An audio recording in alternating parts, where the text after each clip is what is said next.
which makes It's Jeff Crane of the D Zone with Harper Woods. Head coach Rod Oden just finished win here at home versus Crosswell Lexington in the first round. Let's talk about this game. What did you guys do to pull it off? I know they gave you guys some issues in the first half, but you guys really turned around in the second. So let's talk about some adjustments you guys made in this game. Well, first off, great team they got over there at Crosswell. Hats off to them guys for a great season. They gave us some issues, formational issues initially. We had a few new guys out there due to some injuries, but they ran hard at us. You know, we needed to see that.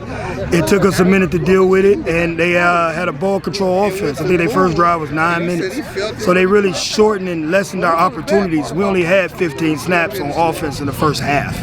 You know, 3 possessions. So, you know, they shortened that game, and it was working for them for a half. In the second half, we was able to get the ball first and gain some momentum and score twice and put this thing away. That second half starting off, you know, who do you think really stepped up that was a leader that you kind of, you know, knew or didn't really know that was going to step up for you there? Well, our senior quarterback, Stephon Buford, went from wide receiver to the backfield. They was doing some things to take away the big play, the deep ball, and left the box really light. So we was doing some plus running the run game stuff with him, and he had a day out there carrying the ball. You know, we're pretty hard to deal with when it all clicks together. He said, you know, pretty much anywhere you ask him to play, like no question, he's going to come out here and play what you ask him to. So as a coach, you know, how refreshing is that to hear? And, you know, from your perspective, what's that like coaching a player like that? That is the culture of our program, man. Selfless sacrifice, you know, giving of yourself unconditionally for the team. It's amazing what we can accomplish when nobody cares who gets the credit.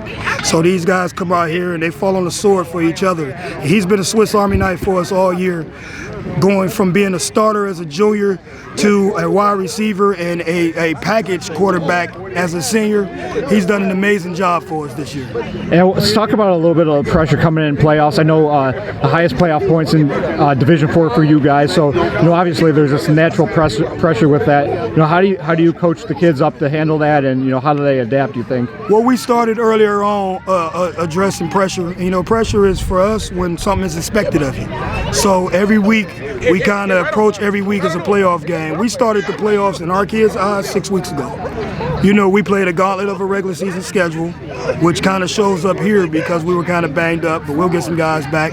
But dealing with that pressure, we try to simulate it in practice. We try to put them in worst case scenarios so that when they get out here, they don't flinch. And what that win versus Clarkston mean for this program and, you know, the kids' confidence?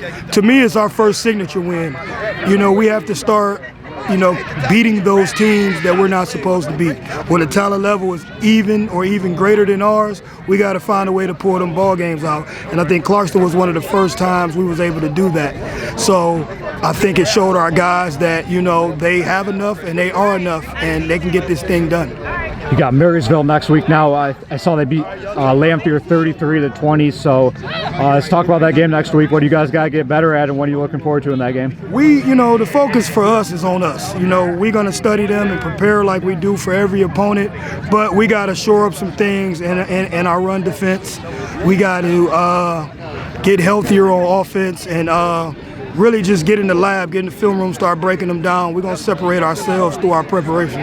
And I think no one gives you enough credit for this, but, you know, you got Brandon Graham right now in the NFL, Deshaun Johnson in the NFL, Desmond King in the NFL. Who am I missing that's active? Chauncey Golston. Chauncey Golston started too. So and Sam Womack with the 49ers. That's 5 of them. So, you know, no one yet from Harper Woods, but you know, what do you think makes them click, you know, that enabled their success through, you know, you starting off as a high school coach, them going through college, and them, you know, really making a name and being tenured players in the NFL right now? One, they're program kids. All of the kids that you just named came to me in the 9th grade or before, and they battled through depth and competition and earned their way to where they are right now.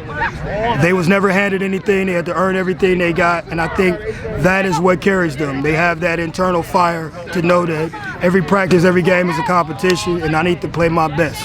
So those guys do a great job of exemplifying that on a daily basis. And actually, Brandon Graham, via Zoom, delivered our pregame speech today. So these guys stay connected to the program as well. What was his message? His message was finish the drill. You know, go out there today and take the drill to the field and finish it. What was it like for you seeing him win the Super Bowl and all that? It was surreal, man. You know, knowing how hard he's worked and how, you know, far along in his career, you're 14 right now, so to watch him win it was refreshing. But I've also had a chance to watch him lose one too, so I'm excited to watch him bounce back this year. All right, Oden, thank you. Thank you.